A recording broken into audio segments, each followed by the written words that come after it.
definitely we cannot afford to have extension of the neck. So we will perform surgical cric in neutral position. So the first step is the indication, CICO scenario. Cannot intubate, cannot oxygenate. So first step is like you do a laryngeal handshake. You try to palpate the larynx with your hand. So this is known as laryngeal handshake. Okay, like this. You know that where the larynx is. Because sometimes the patient is obese, having beard. So first step is laryngeal handshake. Okay. Then you try. This is basically 3-finger technique. Okay, thumb. This is and this is middle finger. So you try to stabilize the larynx with your thumb and the middle finger, and try to feel the cricothyroid space with your index finger. That is the rule. Don't leave the space anytime during the procedure till your tracheostomy tube is in. Never.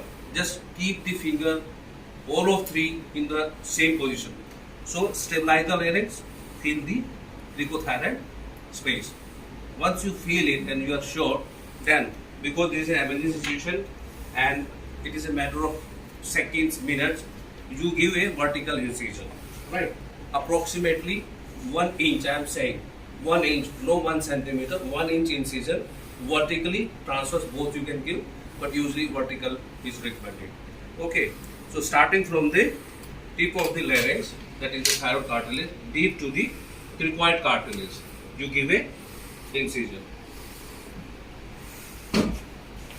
In one incision, you cut the skin and the subcutaneous tissue, and then you just feel with your finger the membrane. I am feeling it, and then you give the another incision, and then you dilate with your finger. No hemostat. But if you are feeling difficulty in putting finger, then you can use one hemostat, and you can see the airway has been reached and the air is escaping out. And you can see that. Can you listen? Listen. Right. So again, dilate with your finger. Okay. Now put the boozy. This is scalpel, finger and boozy technique.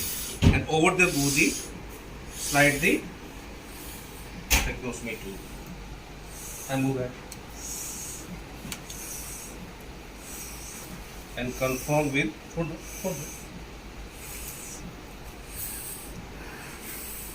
can see, because we have not inflated the cup, you can see better. So it is in the right place. It has not gone into the subcutaneous spine. So basically this is a 3-step procedure: scalpel, finger and boozy. Because this is an emergency situation. People will talk about tracheal hooks, this retractor, hemostat, nothing doing. I am telling you. And there is no use of needle cricothyroidectomy nowadays. You are not buying time with needle site, but you are wasting time. So if you can puncture the cricothyroid membrane, you can stab as well. So gather some courage, right, and stab the membrane. Needle cricothyroidectomy will cause more hypercalcemia. It will cause more deterioration. And you are not, like people say, buying time. You are not buying time, you are wasting time. So gather the courage and stab the membrane. That's the way the surgical cric is done. So you will practice now.